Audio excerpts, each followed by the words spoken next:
participação, então, do Carlos.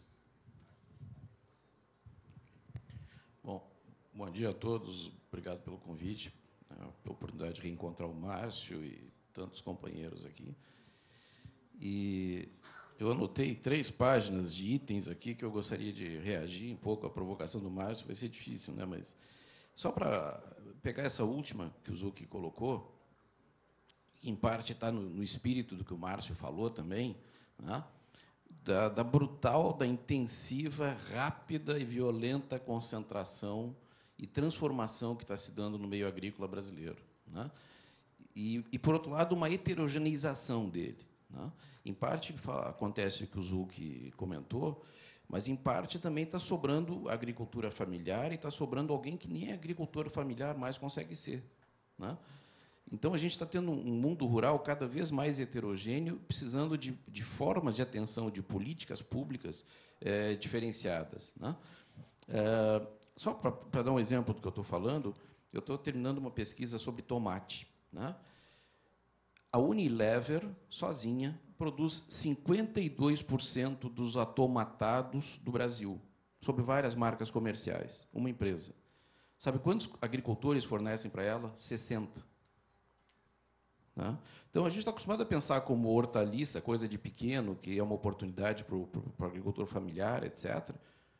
Também não tem sido mais. Isso vale para o pimentão, vale para a cenoura, vale para... né? Esses caras têm meia dúzia de sujeitos que estão localizados na CEAGESP, em São Paulo, que controla a distribuição para o Brasil inteiro e tem os seus fornecedores previamente contratados, né? E eles têm relações com os grandes centros de distribuição. Para o Walmart é muito mais fácil negociar com um grande fornecedor da CEAGESP, que tem os seus 15 ou 20 fornecedores de cenoura, do que pulverizar isso entre centenas ou milhares de agricultores, né? Isso, para a gente, significa, então, redução de oportunidades, até para aquelas coisas que, tradicionalmente, a gente imaginava como oportunidades para os pequenos, né? O Márcio falou há pouco do café também, é um negócio, só em termos de mudança de cenário. O país que mais exporta café no mundo hoje é a Alemanha, que não tem um pé de café, né? Mas tem o controle dos canais de distribuição e tem a tecnologia e o conhecimento para fazer as misturas adequadas, o que o povo da Áustria quer, o que o povo da França quer, etc., né? Então, isso muda a nossa forma de pensar ou de como intervir sobre essas realidades que estão aí, né? E que são cada vez mais excludentes e mais violentas em relação ao à população rural. Bom, mas tentando, não sei, tentar dar uma mínima ordem aqui para as minhas intervenções, né?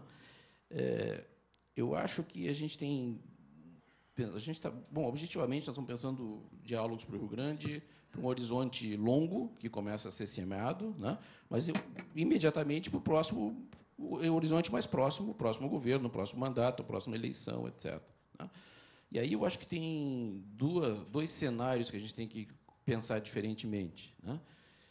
Em que cenário nacional a gente vai estar jogando e em que cenário estadual a gente vai estar jogando, né? Uma coisa é eu fazer uma política para a agricultura familiar contando com um MDA aliado que tem a sua diversidade de políticas específicas para a diversidade da agricultura brasileira, né? E outra coisa é eu ter que tratar desse público sem um apoio do MDA, ou sem essa institucionalidade, ou sem essas políticas, né? E conhecendo um pouco da assessoria técnica dos candidatos adversários em termos nacionais, né? Não é dado que essa estrutura continue existindo, se mudar o governo Lula, né? E não é dado que esses instrumentos de política continuem existindo. Há um discurso da racionalidade administrativa, redução de custos, duplicidade de ministérios, etc., e que isso tudo corre o risco apesar do custo político, de deixar de existir, né? Bom, uma coisa é eu ter uma Secretaria de Agricultura e um governo do Estado com o apoio do MDA e seus instrumentos, outra coisa é isso deixar de existir, né? Então, acho que a gente tem que começar a tratar desses cenários possíveis de como é que eu vou pensar isso, né? Isso tem repercussões, por exemplo, inclusive, em termos de negociações internacionais, que voltaram agora à baila, dado o fracasso de Doha, né?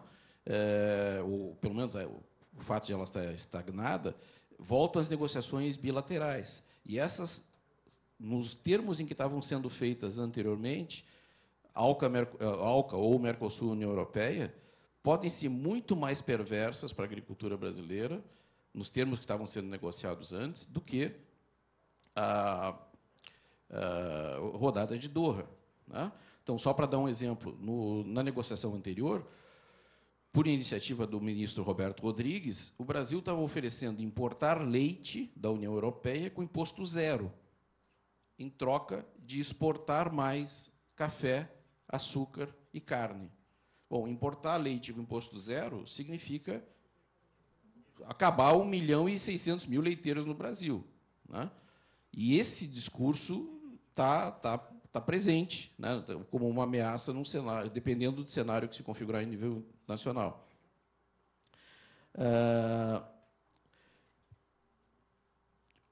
Isso me remete, quer dizer, aproveitando de novo o cenário internacional, nacional e a experiência nacional, eu acho que o governo Lula nos trouxe uma experiência, para mim, pelo menos do meu ponto de vista, positiva, que é a duplicidade de ministérios. Eu não falo necessariamente que a gente tem que pensar em duplicidade de secretarias no Rio Grande do Sul, não é isso, né? Mas encarar de forma diferente, com instrumentos diferentes, essa realidade que é diversificada que a gente tem no Rio Grande do Sul, né?